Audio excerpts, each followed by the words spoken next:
Welcome back to another episode of the A-10 Insider Podcast here on the Field of 68 Media Network. My name is Rob Dauster.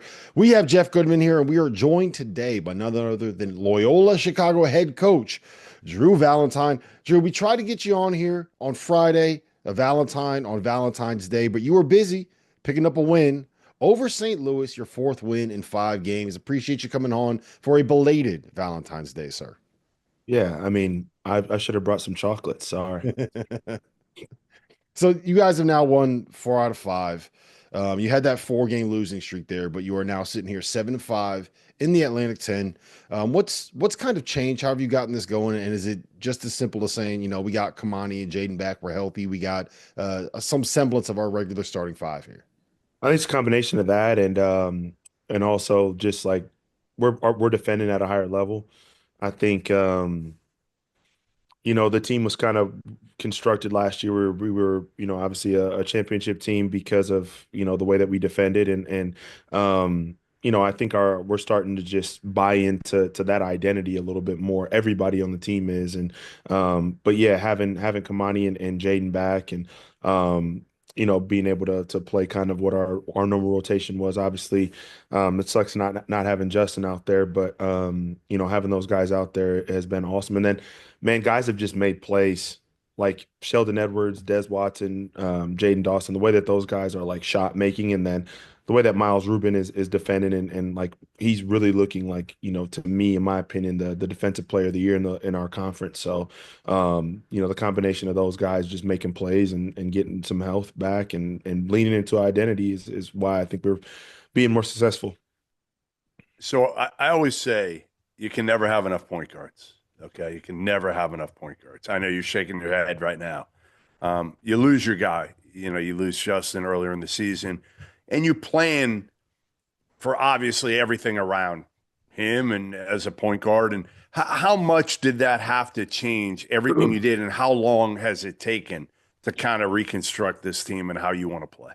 Well, I think it was like the combination of so we lose Jaden in the South Florida game, then we have a week, and then in the San Francisco game we lose both Kamani and Justin in the same game. And so it was like we're rolling, we're 8-0.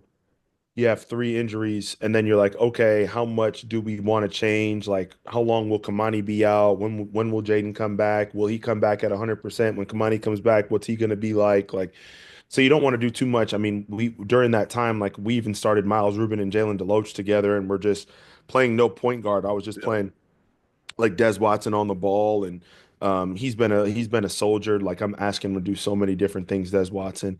But like now that we've got Kamani back and we feel a little bit more comfortable with how we can play, and Jalen Quinn's been a steady force for us the whole time as a guard for us. But like it's just hard when there's nobody else. Like when Kamani and Justin were out, like Jalen was the only guy, and we had to play no point guard with two bigs, and it just you know it was crazy. I never had anything like that before. But we're happy that we got guys back now.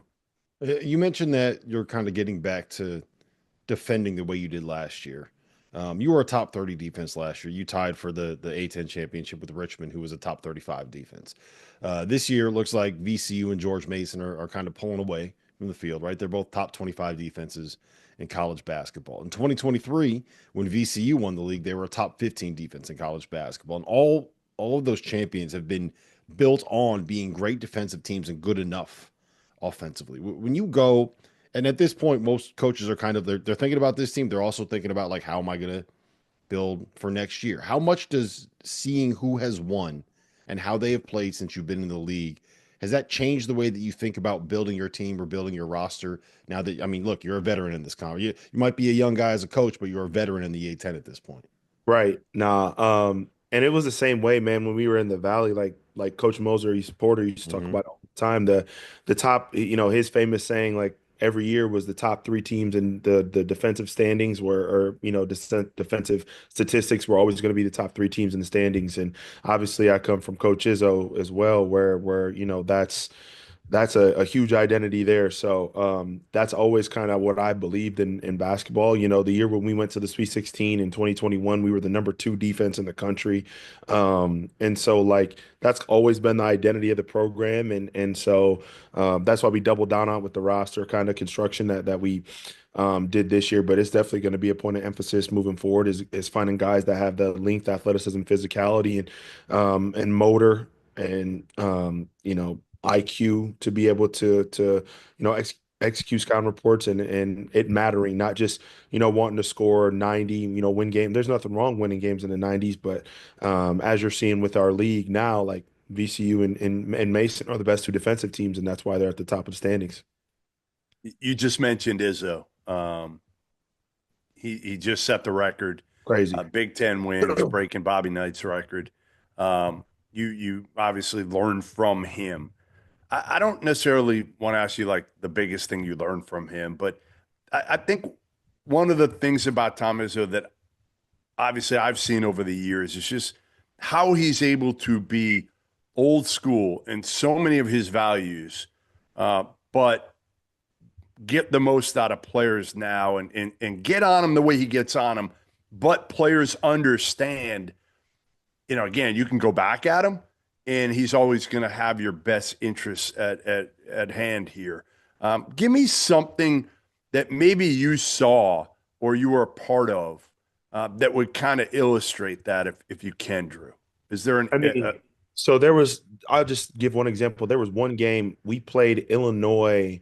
This was my second year as a GA. So in 2015, we played them, and it was something with my brother where like he had the option to shoot the technical, like they got a technical foul, and coach asked my brother to shoot him, and my brother was like nah, Travis Trice shoot him, and was kind of like, you don't want and then like we ended up losing the game, went crazy on him after the game, and then literally an hour after the game he called me and was like, hey, just make sure like and I was gonna do it anyway, but hey, just make sure you check on your brother tonight. I went hard on him, just make sure that he knows how much I believe in him, how much I love him, how much the stat like wanted me to go do. So then I went and did that, and then while I'm with my brother, he sends him a paragraph message about how much he loves him, believes in him, cares about him. And the next day he met with him, watched film with him at 8 a.m., shot free throws with him, like at 8 a.m. the next day.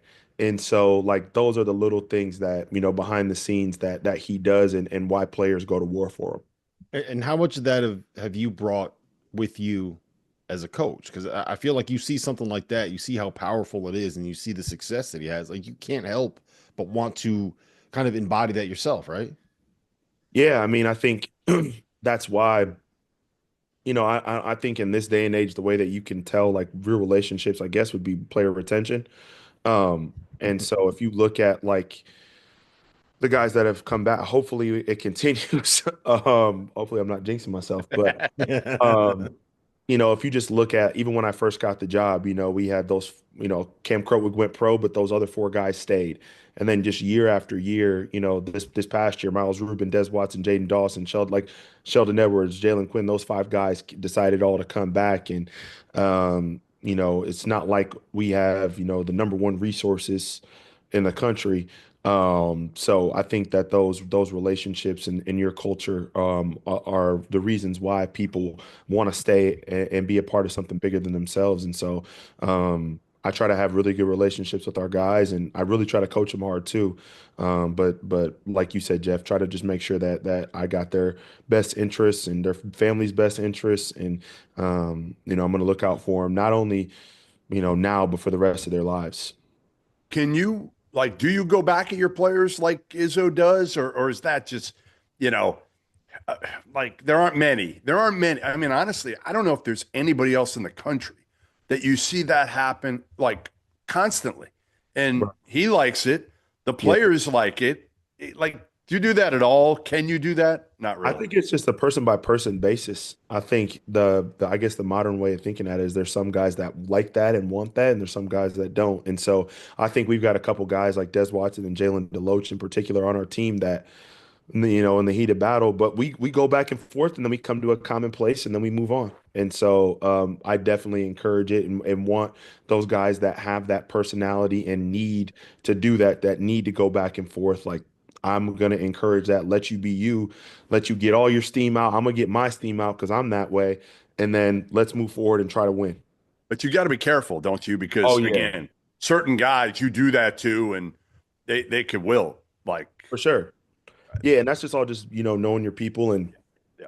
you can't ever make it personal either. Like it's got to be straight facts, straight like you're not doing this. This is why we need you to do this. And sometimes it can get a little heated, but that's it, you got to have a little, adversity and a little emotion to win games, to win big. All things that come big out of life come from a lot of passion and intensity. And so I like that. I like guys that have that, and I embrace that. You can't win if you don't care about winning. Correct. Yeah. I want to, I don't know if I've ever asked you this, but you've kind of been there for the entire ride of Loyola basketball's rise to this level, right? And I think it's really interesting that, we're heading to this point where at some point revenue sharing is probably coming in, right? And NIL is already here, and being able to generate revenue outside of just, what the program brings in to be able to make sure that the guys are getting something on your team like that. All that matters at this point, right? Yeah. And I think if you look at what Loyola was before you, and I'm not saying it was all you, maybe it was a lot of it was you, some of it was you. I don't know how much credit you want to take yourself, but I'm joking. They were one tournament since 1968 before you got there as an assistant, and you guys made the Final Four in 2018. You went dancing in 2021. You went dancing in 2022. You had the Sweet 16 in was it 2021, Yep. 22, 21, right? And you've kind of built this thing now where you're in a bigger league. You have a better TV deal in the conference that you're in. You have a little bit more pedigree and name value, and people associate college basketball fans associate Loyola with that Final Four team, with the run you guys made in the Sweet 16, with Cam Krautwig, with all of these guys, and now you have a chance to be able to, once revenue sharing comes in, get a bigger slice of that pie, so to speak. It's a great story to me, and what the success of one March run can kind of do to launch a basketball team into a basketball program. Correct.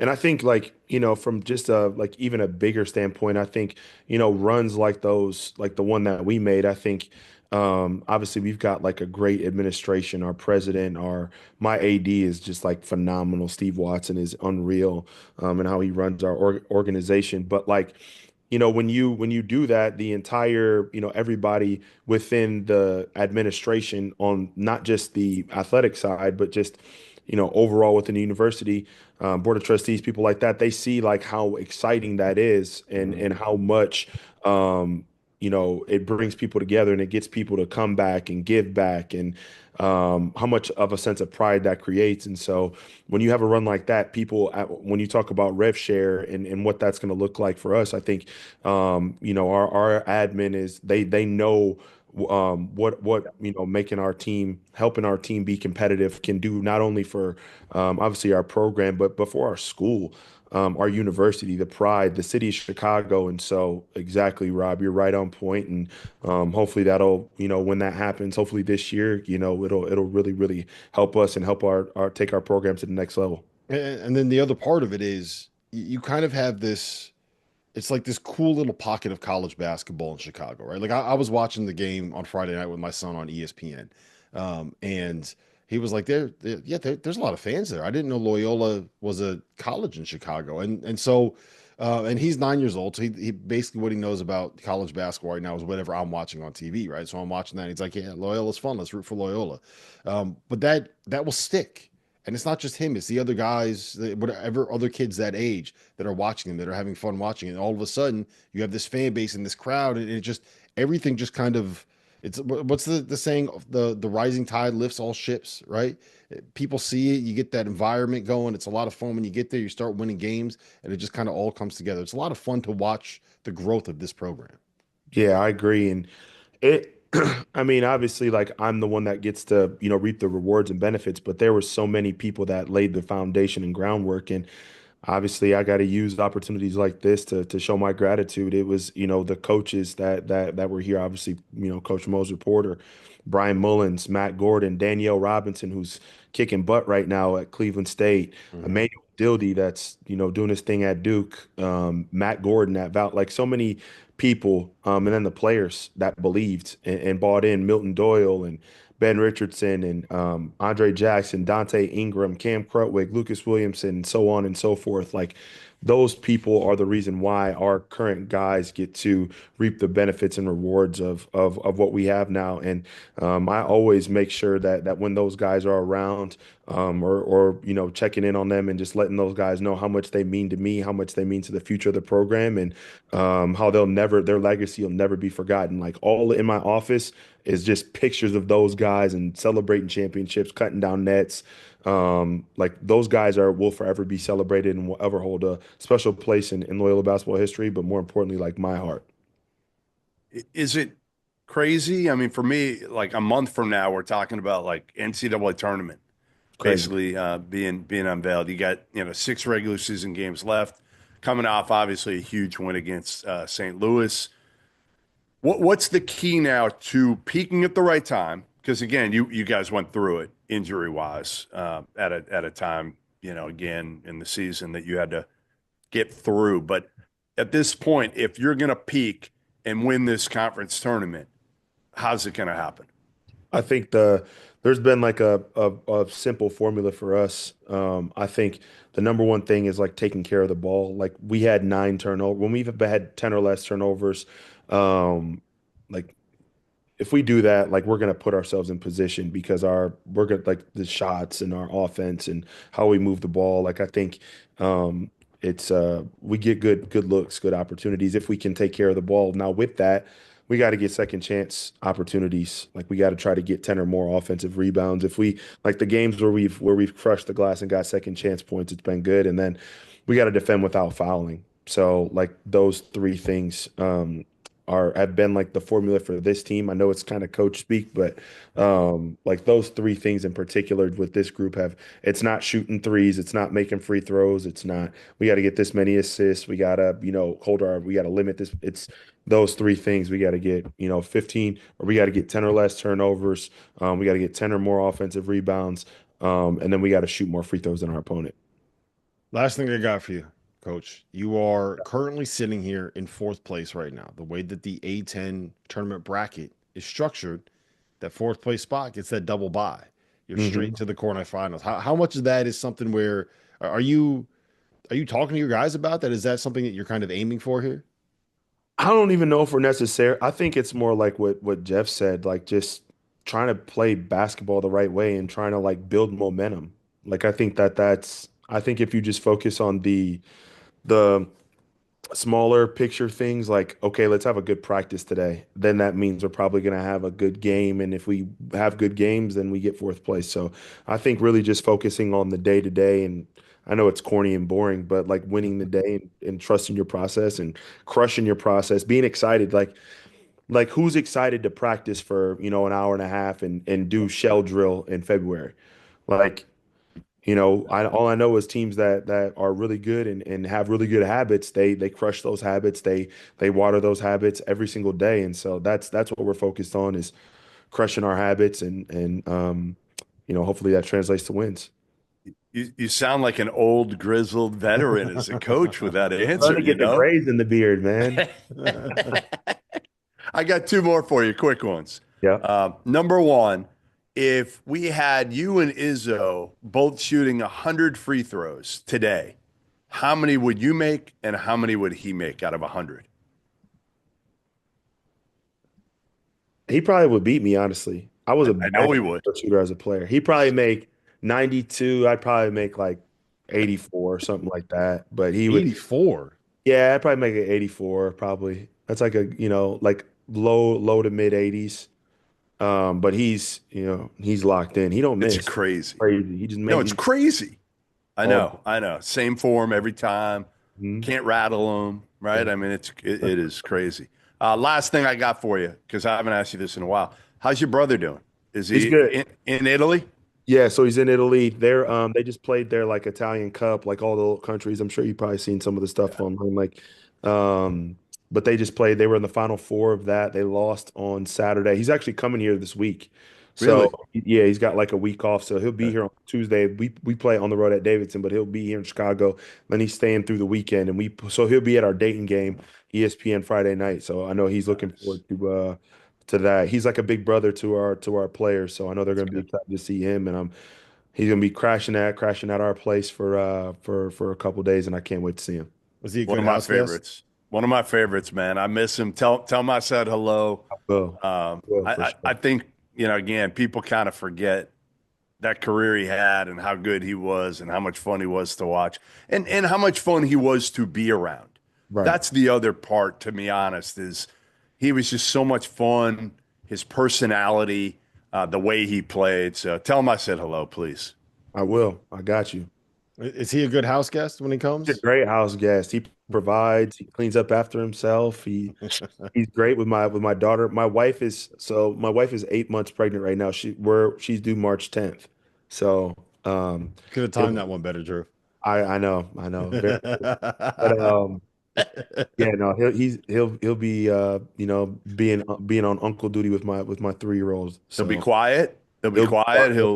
Yeah, He'll respectful, he's not cooking dinner, but he'll on DoorDash, Uber Eats, he'll ask whatever. for anything, and Yeah, yeah, great vibes. good, good. Listen, man, appreciate you jumping on as always. Best of luck the rest of the season. Hopefully, we'll see you cutting down some nets here at some point. And I'll definitely be watching Friday night Loyola at Dayton. My son is going to be locked in. He's a Big Rambo one. There fan now. we go. We